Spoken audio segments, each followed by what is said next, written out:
Hey guys, welcome back to Let's Play Paper Mario 2 1,000 years old. We're gonna talk to the guy on the roof now. Good day to you, sir. Is there a tale you want to hear? These are the tales I can tell you now. Let's do it. For mere 5 coins, I can share with you a tale of the fearsome demon. Tell me the tale. Ages ago, a city flourished here in peace and splendor, but it was destroyed in a single day by a demon from the dark beyond. Historians claim a great calamity befell the city, but nay, 'twas a demon. The city sank below ground, and 1/4 of the old city became the demon's den. This demon put fear into the hearts of all men and sent out minions to take the land.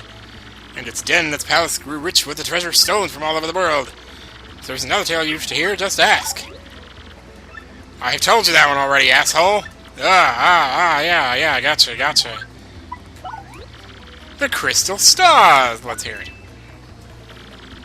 In order to increase its already formidable power, the demon created crystal stars to hold the essence of the heavens. One of these stars was placed in each country to exert the demon's influence. One of the castles built to contain these stars still stands near Petal Meadows. Blah. Cool. Dragons and dungeons, huh? Let's hear it. The demon built a dungeon near its palace and filled it with terrifying monsters. Sorry if this voice is annoying. All those who fell into the display were thrown into the dungeon to rot. Yeah, and the demon also had 3 dragon pits, Hooktail, Gloomtail, and Bonetail. These dragons flew across the land, spreading fear and sorrow overall. But Bonetail just spread his seed. Even now, the mere mention of a dragon is enough to give to some of the terrors. The hero who arose. One day, there came a hero who would vanquish the fell demon. The young toad from Petal Meadows was strong of arm, but shy of voice. All those around the boy teased him endlessly about the way he spoke. But when the demon cast his fearful gaze across the lands and reached out, the young toad used his strength and honor to defend his people. And he became a hero to all, despite his odd voice. That's good. The Wise Goomba. Let's have it. There was a wise Goomba from Boggley Woods, gifted in knowledge of the world.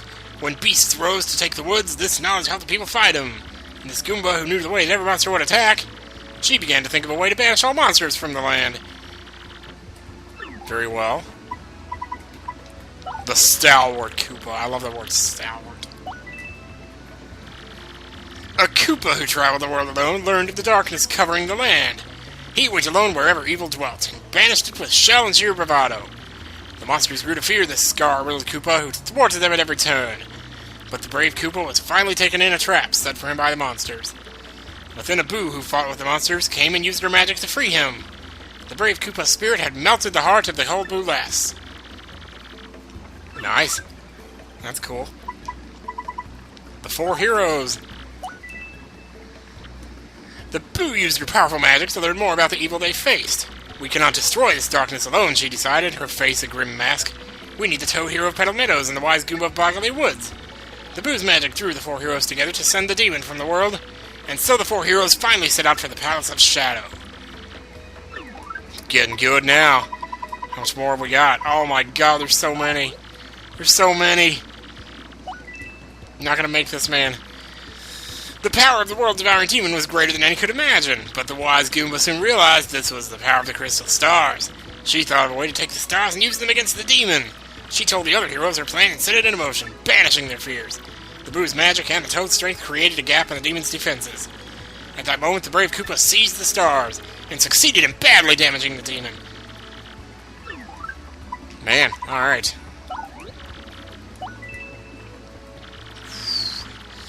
But even the brave Koopa's stroke was not enough to end the demon's reign. The wise Goomba thought of another use for the crystal stars in that dire hour. She suggested sealing the demon forever with the crystal stars. All agreed. The heroes matched their strengths with the power of the crystal stars, and they successfully sealed the demon's soul within the deepest part of the palace. Together they made it so that only 7 stars could break the seal. Whew, yeah. These 4 heroes, as I understand it, rumor has it, well, maybe he tells us more about that, I don't know. The 4 heroes thought they had sealed away the demon and all of its powers, but the demon used a tiny opening before the seal was complete to curse them all. While holding the crystal stars, they'd feel nothing, but when they let them go, a black box would appear to seal their souls within. The 4 heroes traveled the world scattering the stars so the seal would remain, but the last 4 stars each carried the curse, which claimed each hero. And so, the rumor is that the 4 cursed chests that cursed us were actually the 4 heroes. So, great tree in the Punies. The hiding places of many of the crystal stars have now faded into legend, but some say that the wise Goomba hid one in the great tree. At that time, many monsters wandered in the nearby boggly woods.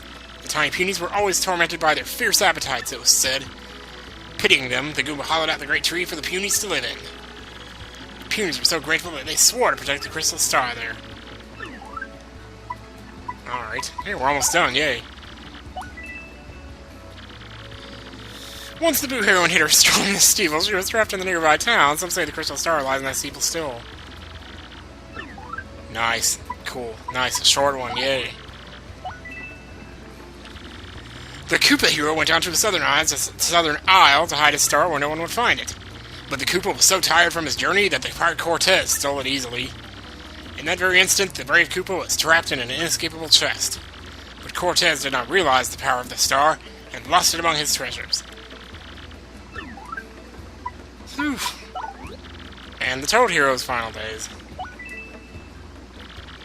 The strong Toad held the star and continued his arduous journey, but eventually the miles took their toll upon him and he collapsed. A traveling healer happened by and saved his life, but the Toad knew his fate was to be trapped in the box when the star was gone. So he asked this healer to hide the star in a secret place known to no one. And all becomes legend. Oh, I'm tired. After the demon was sealed within the Palace of Shadow, many refused to come near that Palace of Terror. But as the years passed, entire generations forgot, and the penniless and the immoral began to congregate in this once barren place. This place soon became a populous harbor, the town of Rogueport. Some even began to say that the underground city held a legendary treasure. But they were unaware that the demons slept beneath them still. Oh, man.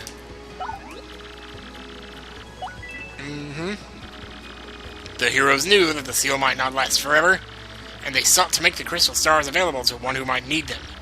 So before going to their individual dooms, they made a map to all the stars, and to prevent an evil force from misusing this map, they placed it in a box that only could be opened by the pure of heart. And wouldn't you know it, Pure of Heart came along, found the map, and that's why we are here today talking about this.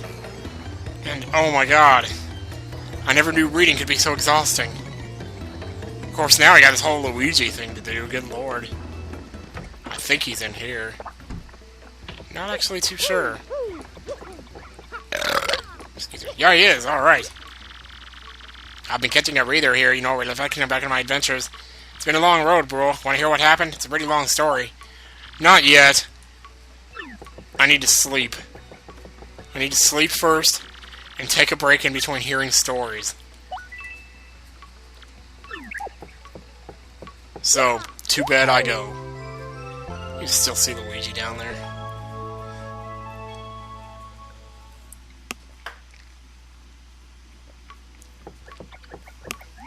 There's no way I'm going to be able to do this accent for this long. Duh. Probably going to have to dub in lines left and right when I screw it up. Or just whatever, I don't know. Yep. Super Luigi book is the last one. Oh boy. Well, like I said, it's a really long story, but here goes. My big brother, that's you, bro, got a letter from Princess Peach and took off. Left behind as usual, I was cooking a snack at home when another letter arrived. We don't get so much mail, so I was thinking, huh? This is what the letter said. Sirs, my name is Grape. I'm a cabinet minister in the far-off Waffle Kingdom. Our land has been attacked by the Chestnut King, who took our Princess Eclair. I ask and I beg for your assistance. The Waffle Kingdom needs your skills. I humbly request your prompt response, sirs. Well, I don't remember it exactly, but I think it went something like that. With Mario, that's you, bro. Gone. It fell to me to answer this plea. Hesitating only a teensy bit, I headed to the Waffle Kingdom to investigate. Oh no, first I wrote a note to myself about what I was cooking, then I left. Where's Mario's already asleep, good lord. I'll get used to that. Once I reached the Waffle Kingdom, I let Minister Crepe, who filled me in. The Chestnut King had kidnapped Princess Eclair and vanished. Apparently, though, some oracle said their marvelous compass would locate her. This marvelous compass had been broken into 7 parts by an ancient curse. That's convenient. And those parts had been scattered across the land. Can you believe it, bro? Each part of the marvelous compass was said to point to the next. And since one of the parts was embedded in the tiara worn by the princess, I surmised that once I collected all the parts, I'd find her. Smart, huh? The minister gave me the compass base weapon in Molecular Fables. When it activated, the entire thing lit right up, indicating the deep south. I can't believe you're watching this video right now. It was pointing me toward Rumbabump Volcano on the Pudding Continent. So yeah, here I am. I'm sailing out of Rogueport for Rumbabump Volcano. It's probably gonna be pretty dangerous, but I got to rescue that princess. Here we go. As soon as my ship docked on the Pudding Continent, I set out for the volcano. To reach my destination, I spent several days fording through dense jungle. Scary beasts were all over, bro. More than once I thought I was done for, bro. I said bro of my own. Never mind. I may have screamed a bit to scare them off, you know, but as fate would have it, a blooper named Bluey heard me shrieking and found me in this one town. Bluey was on a journey of his own, but he joined me after hearing my tale. Now, Bluey the Madman.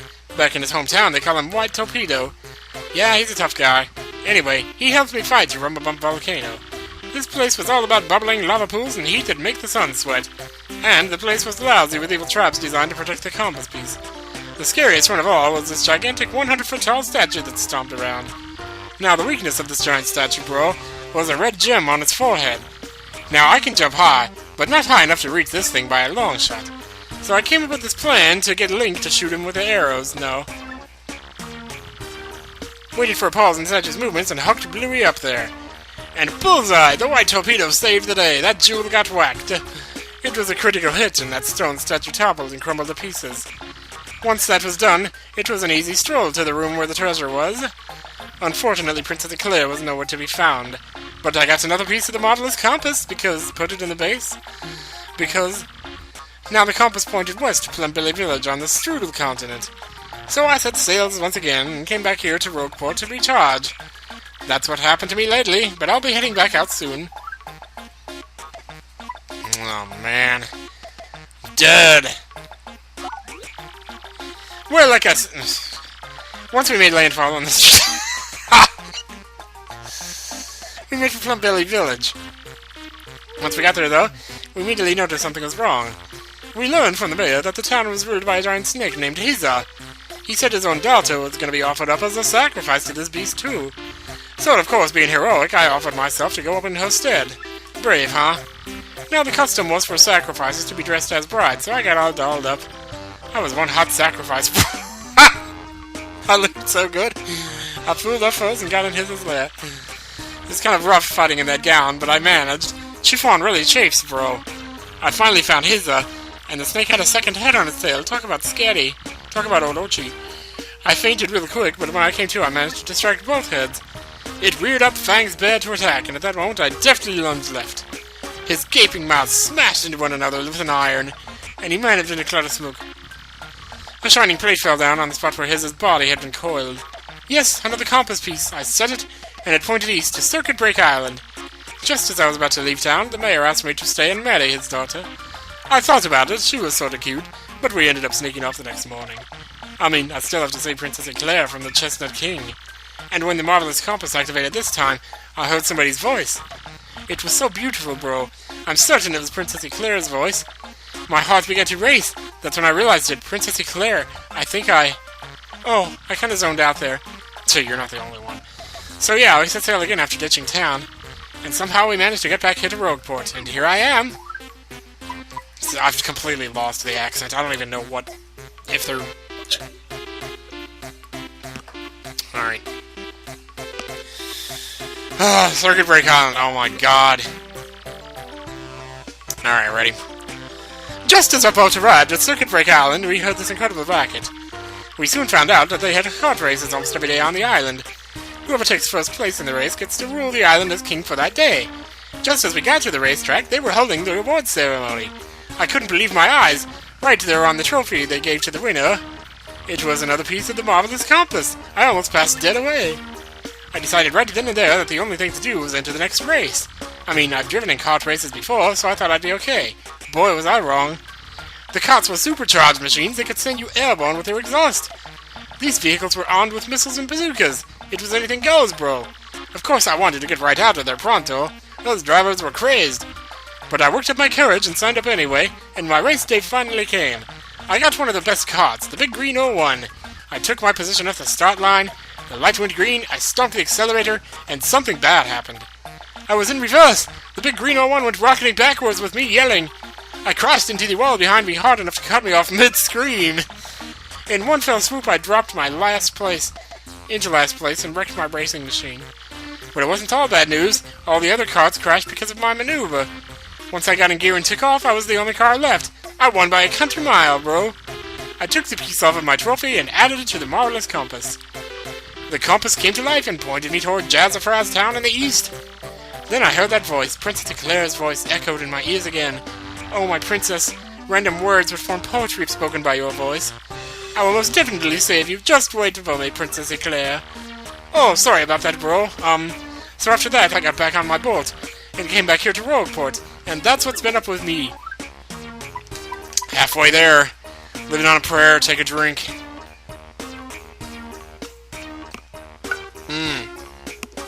So good. Can't get enough. Okay, Jazz Press Down, here we go. Alright. As soon as we hit Jazz Press Town, we were overcome by the glitz and the glamour. It's a very lively place, bro. Dozens of daisies live there, and they're always smiling. While looking for the piece of compass, I met a hip daisy named Hazy. Hazy was a producer and looking for actors to go on stage with him. I told him we couldn't, since we were looking for the compass pod, you know. But Hazy said we could win the compass pod in the upcoming Drama Slam.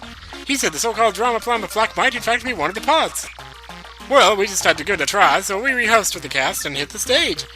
Our musical was called The Mystery of the Fiery Hat of Social Awareness.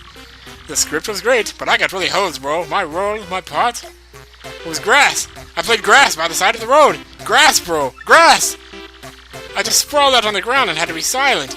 Everyone but me had lines. I don't care if I was wearing green. Who cast someone based on that? It was awful. In the end, our musical was the talk of the town, and we won the Drama Slam. I got the compass part I was after, but even that didn't make me very happy. The huge after party just bummed me out more, so I snuck out the back door.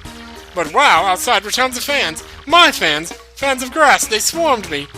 I just couldn't believe it, bro. Imagine cheering for grass. I was ecstatic, bro. I have to keep stopping to swallow my spit, man. After that, I added the piece of the marvelous compass, which pointed north. It pointed to the rapturous ruins in Grimble Forest. Then the voice again. Oh, my cherished Princess Eclair, how you soothe me. I would be grass for you. I will find you. I will reach you. I will stand by your side and be your Luigi. Wow, sorry about that, bro. So yeah, anyway, then I got back on my boat. I came back to Rogueport, and here I am, another leg of my adventure completed. Let's keep going. After journeying deep into the Grimble Forest, I found the doomed rapturous ruins. Inside, everything was pure white. You couldn't tell where the floor became walls. It's like that video game where you paint. Proceeding yet ahead, I found myself in a chamber where a young boy sat. As I approached the boy, someone named Screamy appeared out of nowhere. Screamy said the boy's name was Cranberry, and that he'd wait for a child of fate. That didn't make any sense to me, so I started searching quietly for the compass piece. But then it happened, bro. I got a tiny tickle in my nose, and I let out a huge sneeze. Well, Cranberry must have heard it, because he opened his eyes right up. He looked at me and smiled, and all of a sudden I could understand his language. Can you believe it? I learned that the boy was the last of an ancient race, the Luffs. He had been there guarding the marvelous compass piece for the last 1,000 years. He told me that the compass was an item with the power to see into the future. The ancient Luff Empire used the power of the compass to rule much of the world. Because of their greed, they were cursed by the compass, and their empire collapsed. To prevent a repeat of their fate, Cranberry broke the compass into 7 parts. He hid 6 and kept 1, putting himself to sleep until a worthy hero woke him. I was that hero, bro. He gave it to me, and then he and the ruins vanished.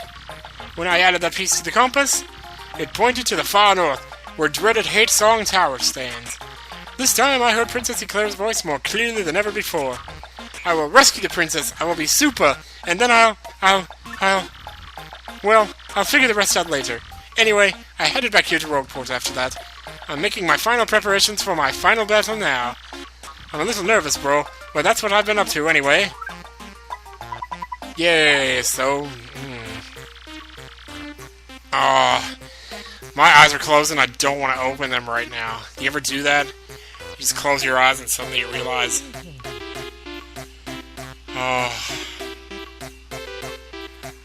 Oh, Luigi, you're kicking my ass. Oh, okay. Here we go. Hate song tower. Oh, I can't. Okay, buck up, dude. Here we go. Hate song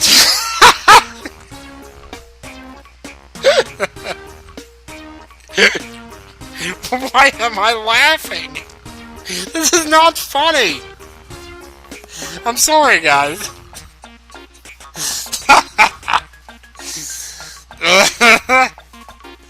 Alright, come on, we're on 7 out of 8 here. See, Mario's already asleep and I haven't even gotten through the first 2 words of the story yet. Let me take another drink. Like I can waste any more of your time.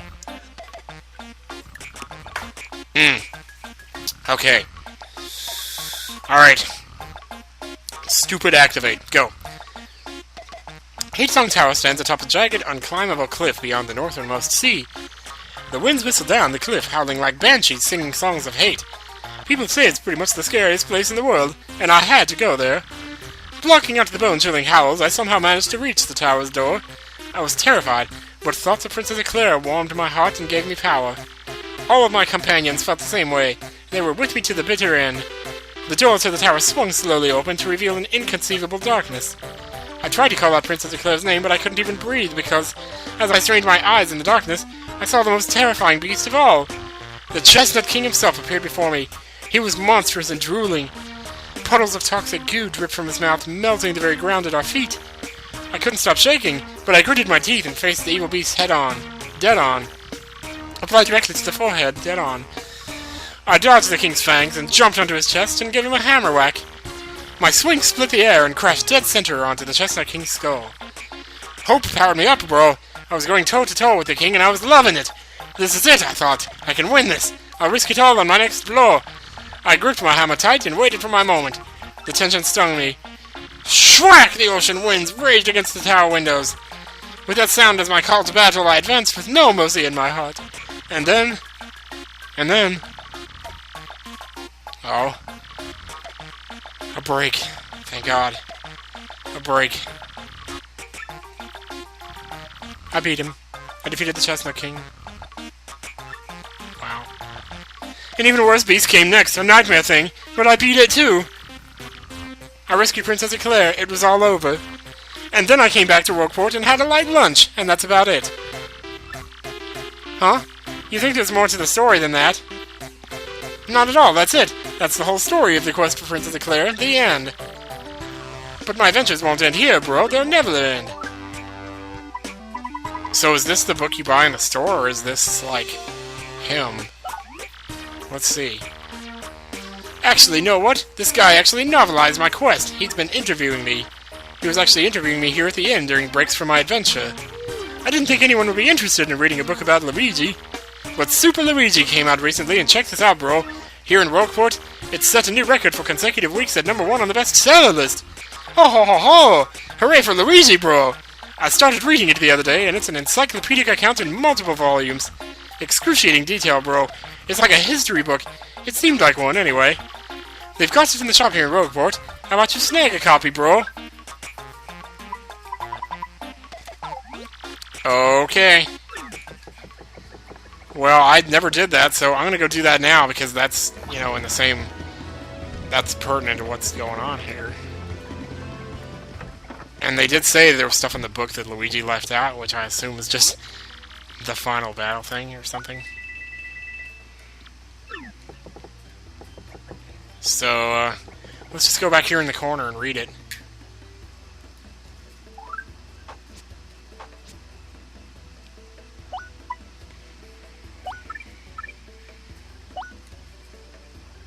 No, let me see how many pages this is first. Okay. Have you ever experienced a time when no matter how hard you tried, you failed, and the time you spent felt wasted? If ever you feel such pangs of regret, try to remember this tale. The story of a young man's quest to save a sweet princess. Oh, Super Luigi Volume 1, the quest begins. The day dawned like any other, but little did Luigi know the letter he was about to receive would forever change his destiny. Sir Luigi, danger besets us on all sides, and we beg your help. The foul Chestnut King has stolen our treasure, the fair princess. The letter was from Mr. Creep of the Waffle Kingdom, and only Luigi could save them.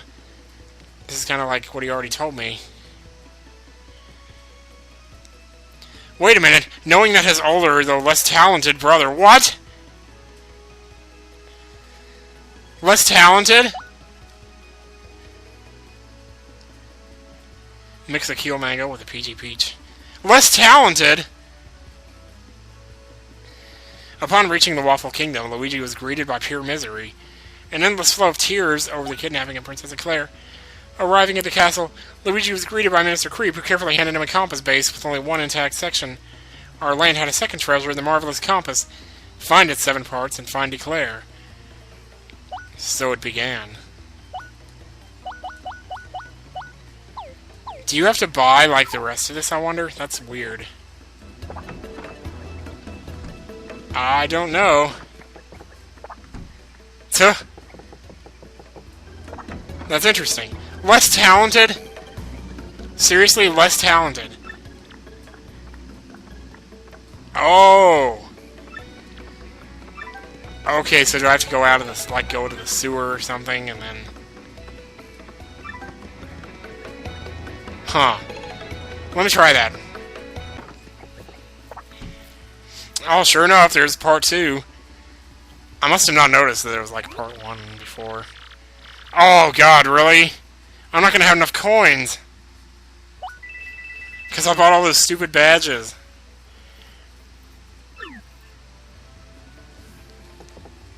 Oh, no! Super Luigi 2.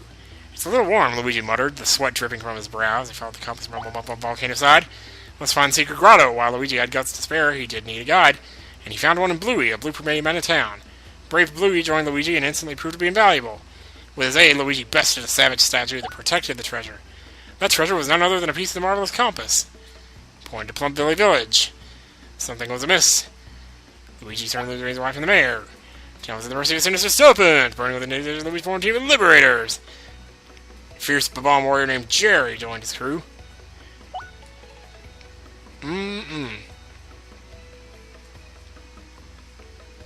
It's basically the same as the story that he told, basically.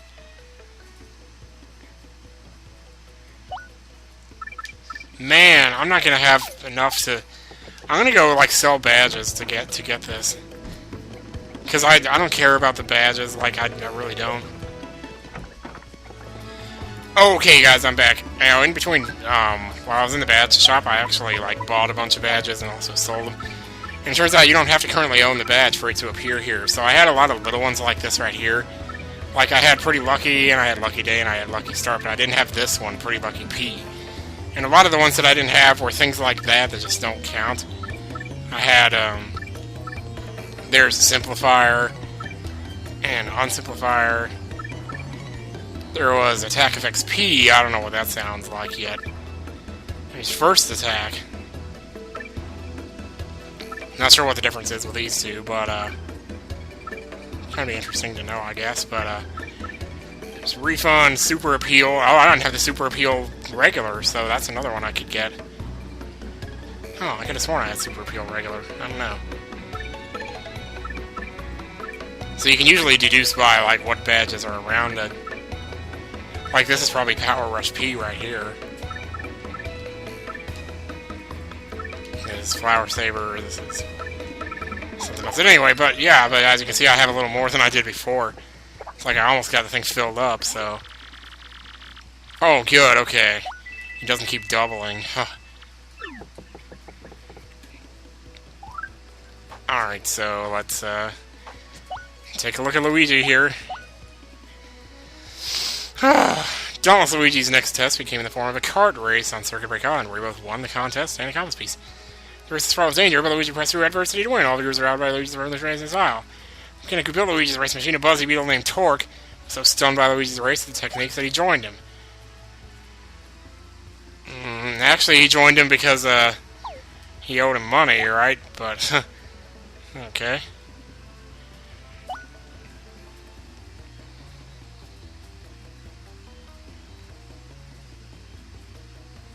And, it was at this time that Luigi's heart, usually draped in the cool comfort of a hero's resolve, began to warm with the thoughts of Princess Eclair. This came to be because every time the magic compass pointed to a new place, her gentle words rang in his ears, touching him to his very soul, and making his dick hard. Though he'd never seen her, our hero was tormented by visions of this fair-hearted maiden. All he could do was press onward. Something tells me that the princess is going to turn out to be, like, not what he thought she was going to be, or something. Because of the way he didn't want to tell the end of the story. And because Luigi has such bad luck in the games as it is. You know, like, he's always treated like the second wheel, and... Oh, really? Oh, I earned a Thunder Rage! Whoa! Cool, dude! I could care less. Footsore and worry. I'm not even bothering to read it out loud at this point. It's like, oh, you already heard this. Yes, indeed we have. The ancient love people.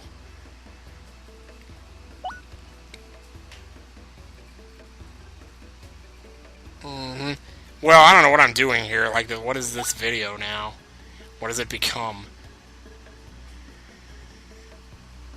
As Luigi gaped, both boy and ruins vanished, leaving our hero in a dark wood. With 6 of the parts united, the compass now pointed to the final parts, to the quest end, to Hate Song Tower.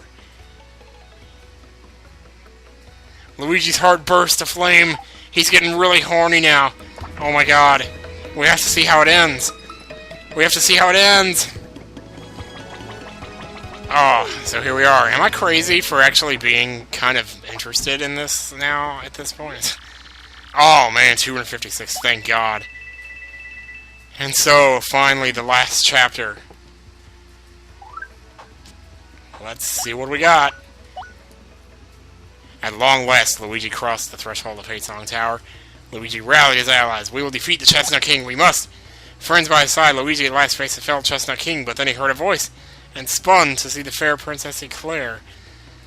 She told our hero the painful truth. The evil Chestnut King was actually her true love, made monstrous by Creep in a bid for the throne.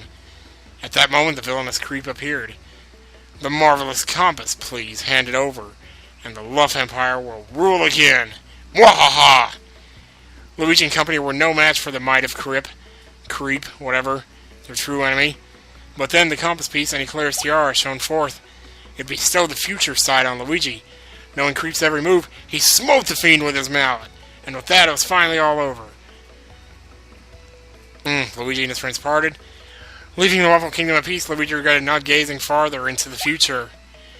He longed to see the Wafflers gathering on Princess Eclair's wedding day. He wanted to see her beauty, and who stood at her side. But it was not to be. Luigi went back to his humble home, which remained exactly as he had left it. A cold comfort for his heavy heart. Taking up a book he had been reading, Luigi tried to read, but his long trial had sapped his strength, and he soon fell asleep. Luigi dreamt of his friends, and his beloved Princess Eclair, and sleeping, Luigi spoke. I shall return. Fiend! Join us next time for classy readings of terrible fan fiction. See you guys in the Pit of 100 Trials, I guess. Goodbye.